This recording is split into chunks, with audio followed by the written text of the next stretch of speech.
সোনারগাঁয়ে জেলা শ্রমিক দলের নেতাকে গুলি ও কুপিয়ে হত্যার হুমকি। সোনারগাঁও থেকে হুমায়ুন কবিরের তথ্য ভিডিও চিত্রে দেখুন বিস্তারিত। নারায়ণগঞ্জ জেলা শ্রমিক দলের সাধারণ সম্পাদক মোহাম্মদ মুজিবুর রহমানকে গুলি করে ও কুপিয়ে হত্যার হুমকির অভিযোগ উঠেছে। কাঁচপুর ইউনিয়ন জাতীয় স্বেচ্ছাসেবক পার্টির সভাপতি মোহাম্মদ হানিফ হকের বিরুদ্ধে এই ঘটনায় ভুক্তভোগী মোহাম্মদ মুজিবুর রহমান বাদী হয়ে আজ রোববার দুপুরে সোনারগাঁ থানায় নিজের নিরাপত্তা চেয়ে সাধারণ ডায়েরি করেন। গত শনিবার দুপুরে মোবাইল ফোনে এই হুমকি প্রদান করেন। ভুক্তভোগী মুজিবুর রহমানের দায়ের করা সাধারণ ডায়েরি উল্লেখ করেন, উপজেলার পুরান কাঁচপুর এলাকায় গত শুক্রবার সন্ধ্যায় সোনারগাঁ থানার তরুণ দলের সভাপতি আলমগীর বাদশার পরিবারকে বিএনপির ভারপ্রাপ্ত চেয়ারম্যান তারেক রহমানের পক্ষ থেকে আর্থিক সহযোগিতা ও উপহার বিতরণের একটি অনুষ্ঠানের আয়োজন করা হয়। সেই অনুষ্ঠানে কাঁচপুর ইউনিয়ন জাতীয় স্বেচ্ছাসেবক পার্টির সভাপতি মোহাম্মদ হানিফ হকের উপস্থিতি ছিলেন। সেখানে বিভিন্ন নেতারা বক্তব্যে তাকে শ্রমিক দল নেতা পরিচয় করিয়ে দেয়। এ ঘটনার পর জেলা শ্রমিক দলের সাধারণ সম্পাদক মুজিবুর রহমানকে নেতাকর্মীরা প্রশ্নের মুখোমুখি করেন।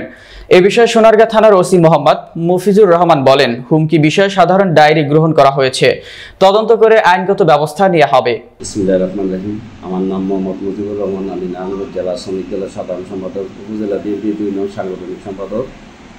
বিষয় তরুণ দলের একটি প্রোগ্রামে দেশনায়ক তারেক রহমান ইতুগুয়ার পাঠাইছেন আলমগীর বাদশার বাড়িতে। তখন টিএস কোপা এই বাড়িতে প্রোগ্রাম করে। তখন হানিফ জাতীয় স্বেচ্ছাসেবক পার্টির সভাপতি, সোনারগাঁ থানা সিনিয়র সহসভাপতি, তাকে শ্রমিক দলের নেতা হিসেবে পরিচিত করায়। তখন বিভিন্ন নেতাকর্মীরা আমাকে প্রশ্ন সম্মুখীন করেন। তখন আমি টিএস কোপাকে এই ব্যাপারে প্রশ্ন করি, আপনি যে প্রোগ্রামটা করছেন সেটা তো সাংগঠনিক নিয়মে হয় নাই।